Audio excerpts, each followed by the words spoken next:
Yes, folks, that's how I started this episode of Ignition Time. A Japanese man having a bite to eat next to a Japanese woman. And by the way, this man is Japan's Rent a Stranger. This Japanese man makes a living showing up and doing nothing. Sort of reminds me of our lawmakers, and make sure you watch this video till the end because I'll actually show you evidence of our lawmakers showing up for work and doing nothing, actually being on their phones during the nomination of a Supreme Court justice and essentially doing nothing. So make sure you watch this episode all the way through to the end. So this episode of Ignition Time is based on this article from the Washington Post. Rent a Stranger, this Japanese man makes a living showing up and doing nothing. Now, this is interesting, folks. A woman in Tokyo, her name is Akari Shirai, wanted to eat at her favorite restaurant and she wanted to do it with her then husband. The problem is she didn't want to be flooded with thoughts about her divorce. So what is this whole Rent a Stranger situation all about? Well, folks, the Washington Post uses the story of Akari Shirai, who actually wanted to eat at her favorite restaurant, which she used to visit with her ex-husband. There was just one issue. She didn't want to be flooded with thoughts about her divorce by going alone. She didn't want to invite a friend because she didn't want to explain herself. So she rented Japan's do-nothing guy. Yes, you heard that right. She rented a do-nothing guy. So this near-silent lunch, which, by the way, you saw at the start of this episode of Ignition Time, Shirai ordered her favorite dish and asked a few questions. She shared some memories of her marriage and showed him a picture from her wedding. He nodded and gave some answers. He occasionally laughed. He never initiated conversation. And that's exactly what Shirai wanted. This is what Shirai said. I felt like I was with someone, but at the same time felt like I wasn't, since he existed in a way where I didn't have to be attentive of his needs or think about him. I felt no awkwardness or pressure to speak. It may have been the first time I've eaten in complete silence. Well, folks, this is a new industry in Japan, and Shoji Morimoto, by the way, Shoji was featured at the start of this video. He was the guy on the right side eating. There he is right now. Hey, Shoji. So Shoji Morimoto, who's 38 years old, has actually built a cult following by offering himself, yes, check this, offering himself as a human being who can simply be there, and he's actually liberating his clients from the social expectations of the spoken and unspoken norms of Japanese society. Now, Morimoto, by the way, is nicknamed Rental Son, which basically means that,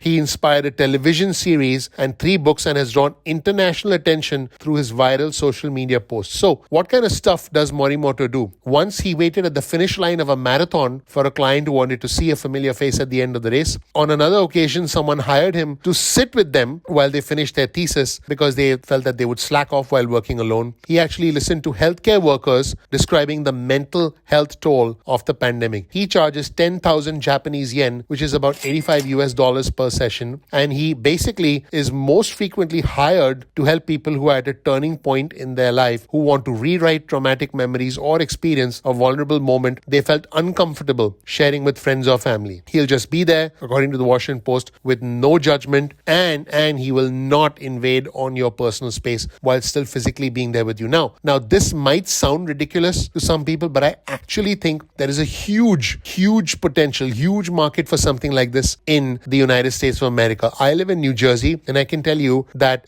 dog walkers make a bunch of money. There are professional cuddlers. Yes, you heard that right. Professional cuddlers who will come home and cuddle you. Yes, you heard that right. Professional cuddlers. And now there are professional do-nothing guys. In fact, I believe that if any listener from Ignition Time offers to do this, I believe they can actually set up an entire business around this. Now, coming back to Shoji, one woman hired him to accompany her as she filled her divorce papers. And he once sat with a client for hemorrhoid surgery, and he actually saw a bunch of graphic photos. Somebody hired him for a dramatic farewell as they boarded a bullet train to move from Tokyo to Osaka. He simply showed up and waved goodbye. Morimoto actually finds that his clients don't want to burden people that they care about with their needs. This is what Morimoto said. I think when people are feeling vulnerable or are in their intimate moments, they become more sensitive toward people that are close to them, like how they will be perceived or the kind of actions they will take for them. So I think they just want to reach out to a stranger without any strings attached. This is pretty fascinating, folks. According to Yasushi Fuji, who's a psychology professor at Meisei University in Tokyo, unlike for others in the rental cottage industry, the expectations for Morimoto are minimal. He provides emotional support that many people crave but may have trouble finding, especially during a pandemic that has actually magnified feelings of isolation. Fuji said this: interacting with friends and other people, there are always unknown factors that can come into play. But meeting with Rental-san, it's very easy to know what to expect and be in full control of the situation. Here's an image from the Washington Post. After lunch, Akari Shirai, who we saw at the start of the video, went to a bookstore to get a copy of Shoji Morimoto's book and have him sign it. He tagged along as she bought the book and a pen, and then he signed the book for her. This is pretty incredible, folks. Morimoto has basically cornered this entire market in Japan of doing nothing for cash, and people just hire him for the novelty.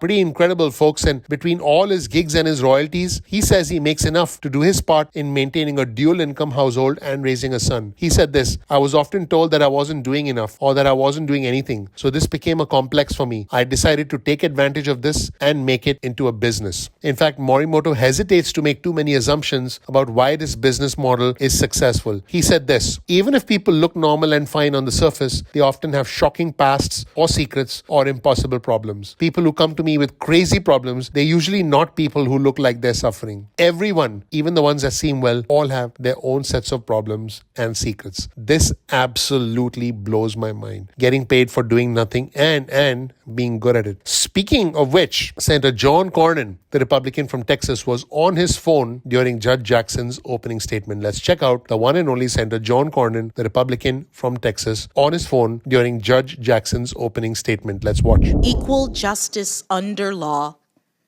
are a reality and not just an ideal. Folks, this is a confirmation hearing for a Supreme Court nominee, Ketanji Brown Jackson. Pretty incredible. In fact, John Cornyn wasn't the only one. Senator Ben Sasse, the Republican from Nebraska, was also on his phone during Judge Jackson's opening statement. Again, this is a confirmation hearing for Supreme Court nominee Ketanji Brown Jackson. Judge Jackson, you deserve more than this. Let's take a look at what Ben Sasse is up to, essentially doing nothing. Let's watch. On the day of his Supreme Court nomination, Justice Breyer said, quote, So that's a wrap for this episode of Ignition Time, folks. I know it's a bit unusual, but I cover important matters pertaining to the country, the economy, as well as our money. And I think this could hopefully be an idea for a new business for some of our viewers. But most importantly, I think it highlights the problem with mental health in our country. And I think that we all need help. And if you can essentially set up a business doing nothing, if it can be done in Japan, it for sure can be done in the United States of America. Thank you so much. Please click like, please click subscribe, please enable notifications. Thank you so much.